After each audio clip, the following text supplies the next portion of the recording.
काज़ी अहमद लॻ नंगर चांडियो में Sindh United party जो अॻवान सैयद ज़ैन शाह पहुतो, जिते ॻोठाणनि अता मोहम्मद चांडियो, मुमताज़ चांडियो, अमान अल्लाह चांडियो ऐं ॿियनि संदसि शानदार इस्तक़बाल कयो ऐं मथसि गुलनि जी वर्खा कंदे खेसि सिंध जी सक़ाफ़त सूखड़ी तौरु अजरकनि जा तोहफ़ा पेश कया।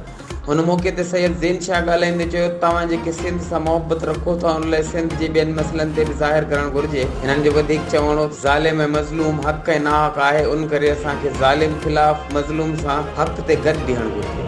ज़ालिम केॾो बि ताक़तवर छो न हुजे, खेसि ख़बर हुजणु घुरिजे त शिकस्त उन जो मुक़दर आहे। जॾहिं त साणस फंक्शनल लीग अॻवान सैयद अनवर अली शाह, धणी बख़्श कलोई, दोस्त मलोखाणी ऐं ॿिया गॾु हुआ। रिपोर्टर मुर्तज़ा राहू सां गॾु अली जाफ़री सोलंकी, HRJDA न्यूज़, हैदराबाद।